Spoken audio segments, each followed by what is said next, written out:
उज्जैन्यां महाकालम।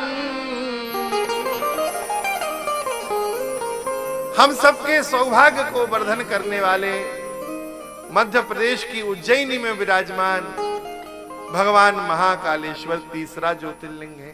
ज्योतिर्लिंगों की गणना में ऋषियों ने कहा, हे सूत जी, आप तो बड़ी सुंदर कथा कर रहे हैं।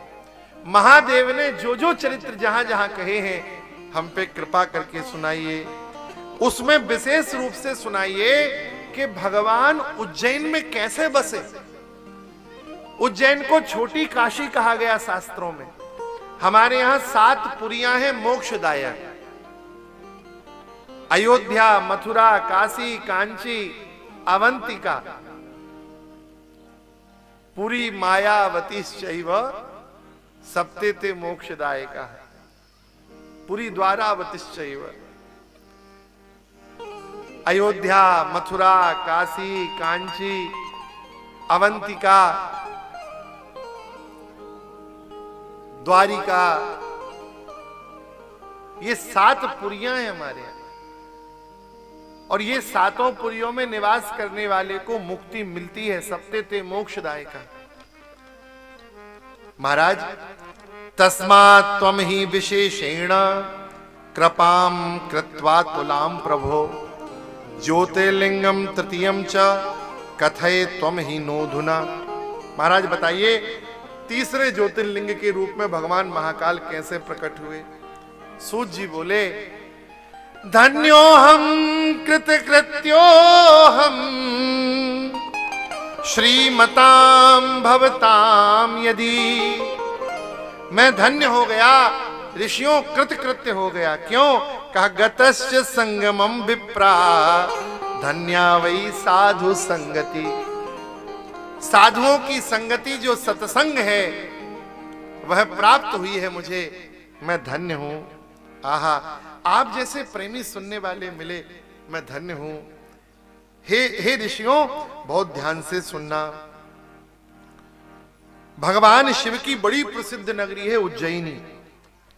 और वह उज्जैनी नाम की जो अवंतिका नगरी है, वहां वेद वेदांत में निष्णात ब्राह्मण वास करते हैं। उस वेदांत से निष्णात ब्राह्मणों से सजी हुई नगरी में महाराज एक सुंदर ब्राह्मण वास करता था। समस्त सद आचरणों में युक्त यह जो ब्राह्मण था, इसके 4 पुत्र थे। देव प्रियश्च तज्ज्येष्ठः प्रिय मेदास तथा परम। सबसे बड़े पुत्र का नाम था देव प्रिय। मध्यम पुत्र जो था वो प्रिय मेधा, तीसरा सुकृत और चौथा धर्मनिष्ठ सुब्रत था। महाराज, ये चारों पुत्र बड़े प्रतापी थे और भगवान शिव के बड़े महान भक्त थे। उस काल में एक रत्नमाल पर्वत पर दूषण नाम का राक्षस उत्पन्न हुआ। ये इतना भयानक राक्षस था कि इसने पाताल, पृथ्वी और आकाश तीनों जगह देवताओं को परेशान कर दिया, गंधर्वों को परेशान कर दिया। महाराज, पृथ्वी पर रहने वाले वैदिक जनों को परेशान कर दिया। इसने संकल्प ले रखा था कि पृथ्वी पर सभी प्रकार के वेद धर्मों को और स्मृति धर्मों को नष्ट कर दूंगा। जो भी यज्ञ करने वाले होंगे, धर्म करने वाले होंगे, उन सबको नष्ट कर दूंगा।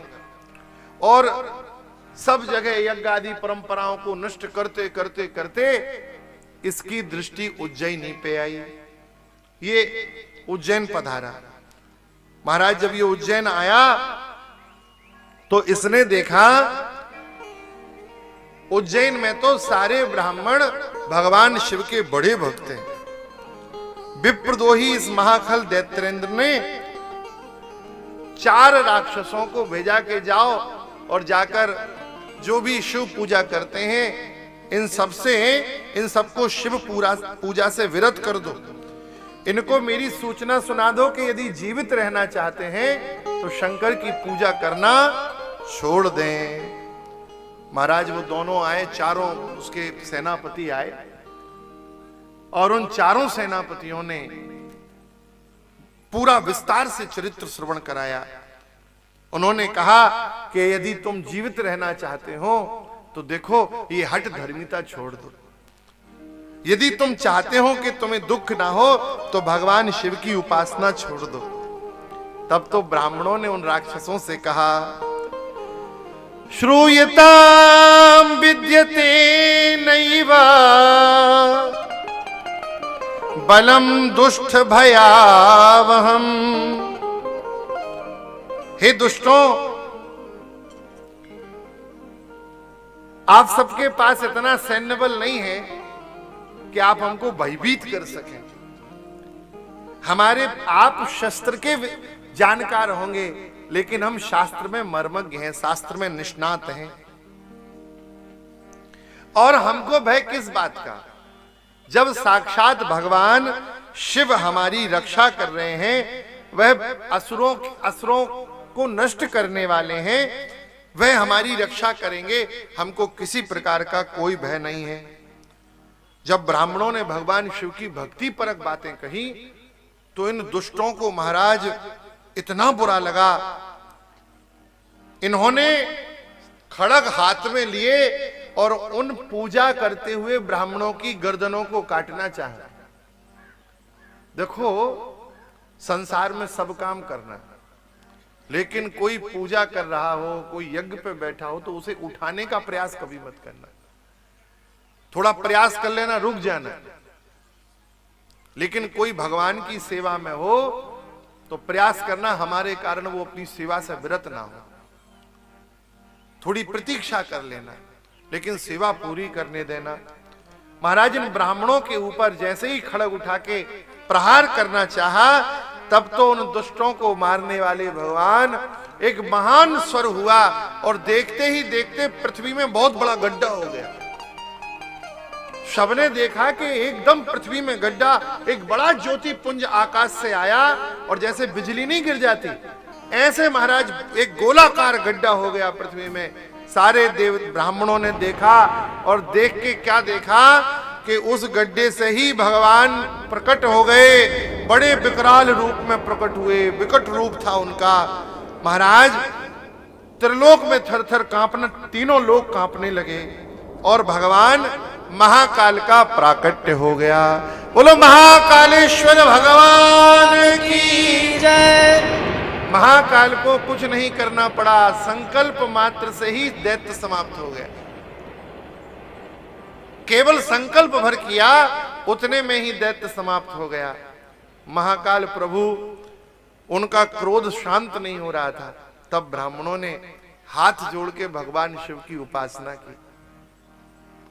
हे भोले बाबा, आप हम पे कृपा करो, आप हमको वर दो। भगवान शिव उन ब्राह्मणों से बड़े जल्दी रीझ गए। ब्राह्मणों से कहा, आप क्या चाहते हो? बोले, आप सदा यहीं विराजमान रहो। तब से महाराज उज्जैनी में श्री महाकालेश्वर नाम से भगवान पृथ्वी पे विराजमान हो गए, जो अपनी उज्जैनी को एक क्षण के लिए भी नहीं छोड़ते हैं। भगवान की प्रिय नगरी काशी जैसे प्रलय काल में समाप्त नहीं होती, ऐसे ही भगवान शिव अत्यंत, भगवान शिव को प्रिय नगरी उज्जैनी को छोटी काशी कहा जाता है। भगवान